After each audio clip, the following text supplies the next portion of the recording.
Hi, everybody. It's Tim Hagen from Coaching Conversations Podcast. Today, we have a special guest, Sabina Sulat. I did not screw up the last name because I've been practicing for an hour. Hi, Sabina. How are you? Hi, Tim. I'm great. And you got it right. You get $1. So tell our audience a little bit about how we met and our shared passion for a certain talent development group. Sure. That leaves the door wide open with so many things, but we've actually met through the talent development think tank run by one of our favorite people, Andy Storch. And you and I have been on several calls together.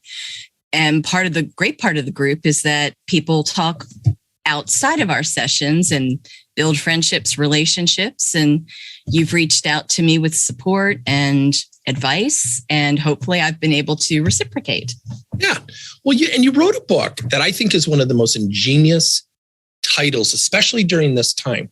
Tell our audience the title and kind of the background for the book. Sure. So the title is Agile Unemployment, Your Guide to Thriving While Out of Work. I wish I could tell you that I was super clever in picking the title. I think it's harder to name a book than a person because at least the person can change their name or go by a nickname, but a book is forever. And the book came out of my own experience of being out of work. And no one teaches you how to do this. We teach people how to work. We don't teach them how to be out of work or unemployed, without a job. And there's so much that goes with it. It's this highly layered, bundled thing. And you can find resources on how to file for unemployment, how to get food assistance, things like that. But there's nothing that's cohesive, everything in one spot. When I was out of work, it was the first time in my entire life I've been out of work. And it was just this culture shock of what do I do now? And I think I went through like the gamut of human emotion, and I made a lot of mistakes, which is hard when you're used to being competent at work. And it's kind of good to know I'm really bad at being out of work. So that's a plus for me. But the idea being every time something happened, I would say someone ought to write this down. And I got a job about a year later. So the thought of writing everything down went the wayside. And then I'll circle back to Andy. He connected with me on LinkedIn. That's how I met him. And he had a podcast about the book he was writing. And his book coach was on there. And I reached out to him telling him, you inspired me. I started writing this book. And he was there with support. And little over about a year later, I have a book. Awesome. So in one of our talent development think tank sessions, I remember you used a phrase, and I'll paraphrase, but I'm pretty sure I have this correctly. How to successfully be unemployed. And remember, I kept chatting with you in the session, and I just love that because there is some shame to it. People are embarrassed. I'm out of work. It's a devastation. There's emotion. And so what are some of the things that you've learned and that you can share with our audience that they can do to be successfully unemployed? Yeah, it does sound like an oxymoron, doesn't it? And the idea being, we look at this unemployment period as this thing to get quickly out of. And I'm not disputing that at all. I mean, the object is, of course, to get reemployed. What people don't seem to really understand and reflect upon is when you lose your job, even if you've decided to leave for a reason. You've gone through some kind of trauma, some kind of hardship, some kind of crisis of faith. And when you jump back into another job, you haven't resolved that issue. My whole work, and what I hope the book establishes, is use that time period to be whole again. I refer to it as building resilience, confidence, and strength.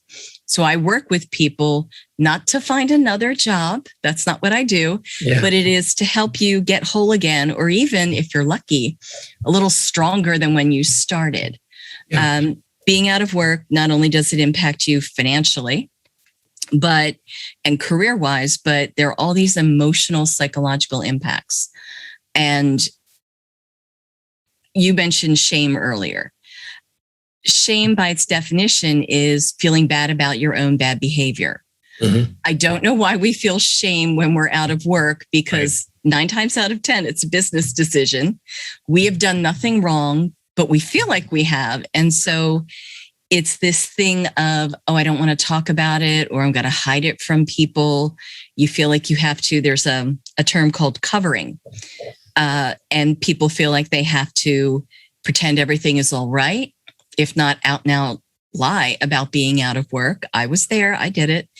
And you get nothing out of it. I think we need to normalize the conversation of being out of work. And that's part of my mission. So what are some of the things that you would encourage someone to do when they're out of work? What are some, because you mentioned the word resilience, especially with everything going on in the world. What are some tips or strategies people can deploy to build that resilience? So there's this funny thing about being out of work, that the one thing you have that people who work don't have is time. And use it wisely. Do not squander your time. I think one of the best things you can do is reflect. Think about, is this the career path I want? If not, what is the career path for me? Or what's the industry for me? I tell a story. There's a client of mine who is an accountant, and he lost his job at a government agency that will remain nameless, but it has 3 letters to it. And he reflected he didn't think he wanted to be an accountant anymore.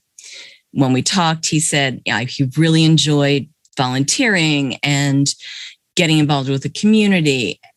And he really was drawn to this nonprofit that he started to volunteer for. Well, they needed an accountant. But he's so happy now. He got that job, and it wasn't what he did, it was where he did it. But it was that reflection that he understood, oh, okay, I have a skill. I can contribute to an organization I love with something I have that no one else there has, and not feel like I'm, selling my soul to the devil. And it's that reflection. It's that realizing for him, he left an unhappy situation, found himself, so to speak, and now he's happier. So it's using that time to build a skill set, discover who you are. How about this? Self-care. We do not take care of ourselves. Right. We spend more time at work than doing anything else. And I think you need to heal while you're unemployed. And we're in survival mode where we're trying to, I get paying bills and everything else, but you can also look for a job and do self-care, do reflection, do personal, professional development. Don't waste this time period. That way you will go back to work stronger than ever.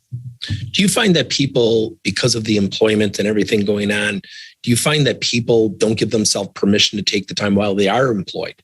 They're almost at the mercy of the job. And I know I'm kind of putting words in your mouth, but it's an interesting thought.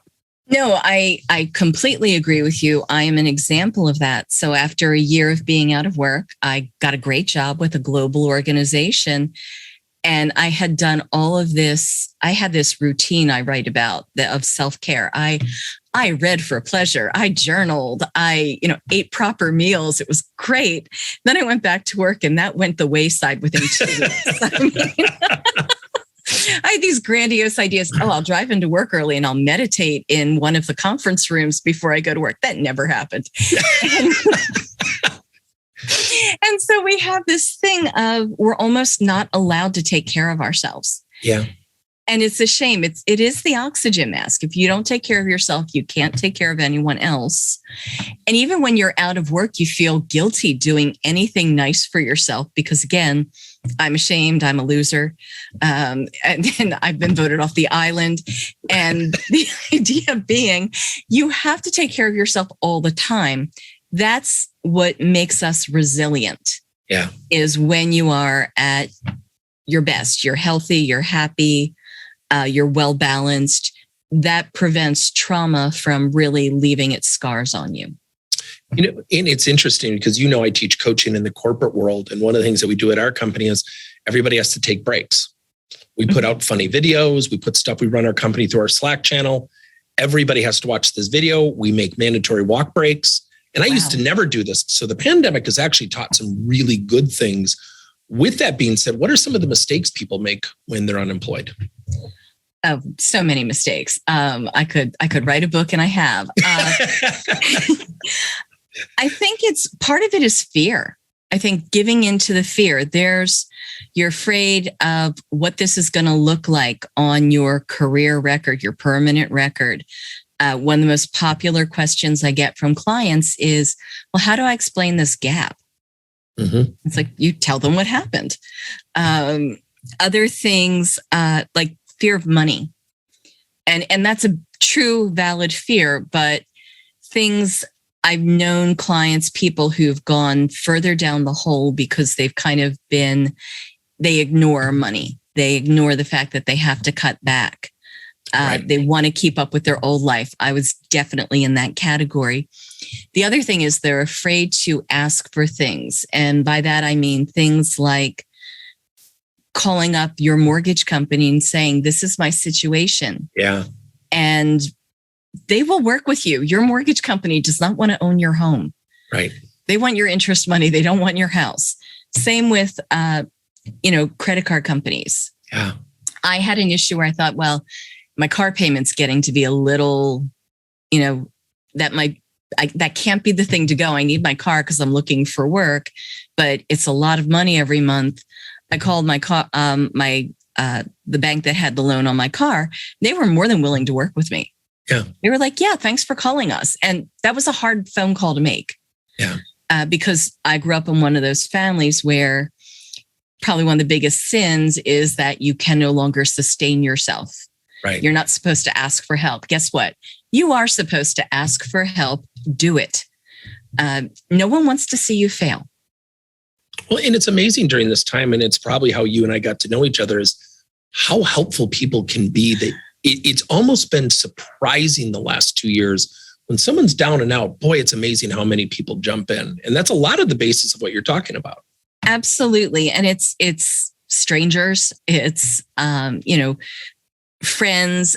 I tell the story of, there was a friend who I had lost touch with.